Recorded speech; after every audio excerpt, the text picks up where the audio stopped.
Let fate find us prepared and active. Here is the great soul, the one who surrenders to fate. The opposite is the weak and degenerate one who struggles with and has a poor regard for the order of the world and seeks to correct the faults of the gods rather than their own. Whatever happens today, let it find us prepared and active, ready for problems, ready for difficulties, ready for people to behave in disappointing or confusing ways, ready to accept and make it work for us. Let's not wish we could turn back time or remake the universe according to our preference, not when it would be far better and far easier to remake ourselves. So let fate find us prepared and active, right? That is Seneca.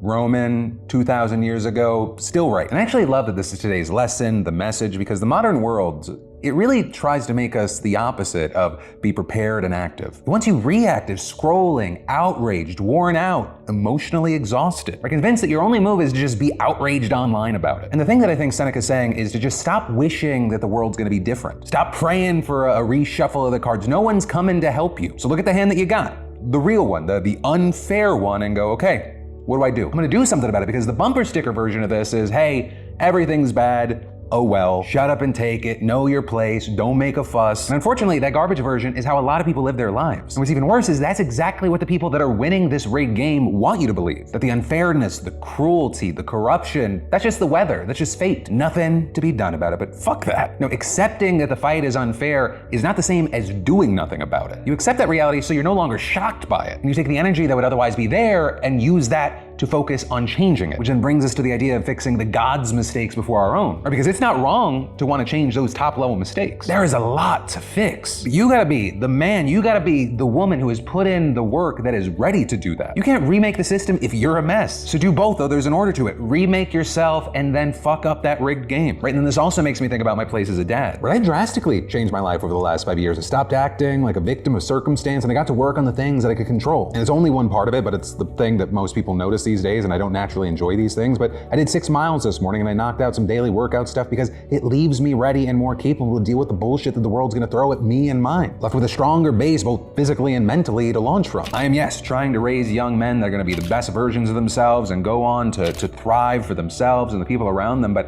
I'm not teaching them that the world's fair, right? I'd just be lying to them, but I'm also not just training them up to be victims of life. That's not fair either. My job is to make sure that by the time that they are out of my house, they are prepared for the world, or they're ready for what they're already expecting and the curveball. Try to make sure they don't just crumble apart when, someone disappoints them or the world fails them. They also try to see the possibilities and the limits of nature versus nurture. Right now, I'm trying to teach one boy to say sorry and understand why they're saying it and what that means, and also teaching the other to say it less. If you wrong someone, sure, make it right. But also, you're a whole ass human being. You are not just some inconvenience to another person. But remember, everything's one step, one opportunity at a time. It is easier to remake yourself than the universe. True, but also that remade version of yourself, it is the only version of you that can have an impact on a small part of the universe. Right? Not all of it, your piece. You control what you can control. So whatever's coming at you today, tomorrow, the difficulty, the problem, let it find you prepared and let it find you active. Because yes, you may be emotionally exhausted, you may be beaten